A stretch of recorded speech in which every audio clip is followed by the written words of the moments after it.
lose my mind. Up in here, up in here. Y'all gon' make me go all out. Up in here, up in here. Y'all gon' make me act a fool. Up in here, up in here. Y'all gon' make me lose my cool. Up in here, up in here.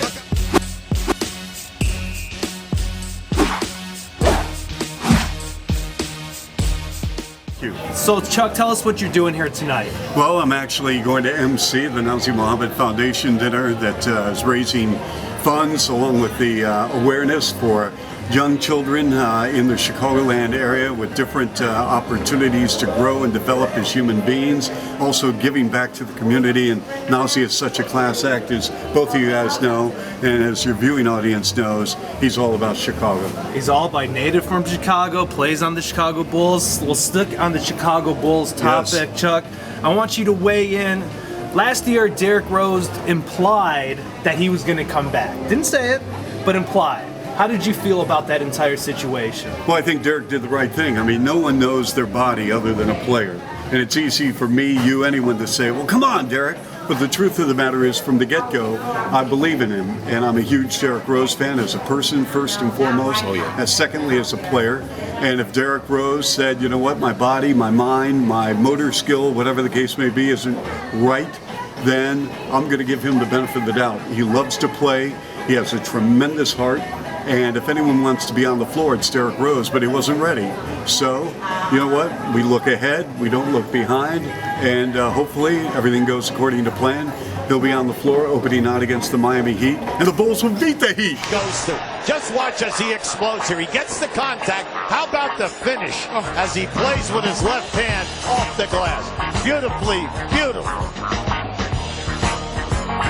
Now, Chuck, I'm DJing the event tonight. Yes, you and are. We're definitely getting it in. DJ Opsky for the weigh-in. And earlier you told me, man, you're a huge fan of Motown. I mean, yes, I do. How do you? Well, you know what? As a kid, here I am growing up in Seattle. Okay, all right. I'm liking Motown. Okay. So, but you know what? I grew up and I love the Four Tops. Nice. And I love the Spinners. And I mean, you could go right down the list. Marvin Gaye. Oh, I got Marvin my Gaye. favorite. Oh my gosh. Are you feeding him music for tonight? Everything. Oh yeah. I do. You like Motown too? I do. Who doesn't? I don't know. Come on, man. Oh, Detroit Motor City. That's crazy.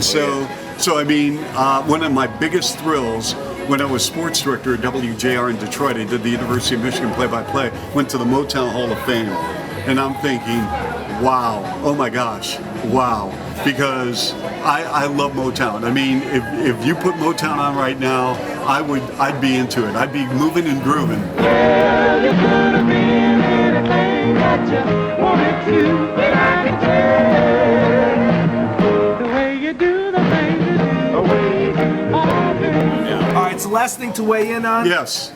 Basketball, starting five. If you can create a dream starting five, you're a big basketball fan. Who would be that top starting five that would take the court? Well, You like that question, though? I love number that one, question. Jordan. Yes. You got to take Michael Jordan. Agreed. Yes.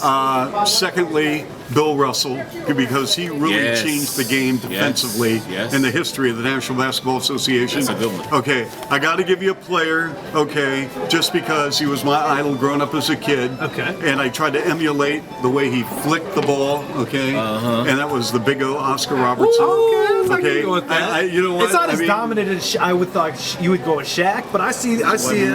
We haven't even talked about Wilt Chamberlain. Haven't even got I'll there. tell you what. Haven't even got there, Chuck. Here's my thing with Wilt Chamberlain. I think people looked at him in the era he played in the 50s, late 50s, 60s, early 70s, and said, well, he's 7'1", okay, he's the strongest man on the planet, and he should be able to get 50 points and 30 rebounds a night. But you know what? If it was that easy, how come everyone couldn't do it? Only he could do it because he was great.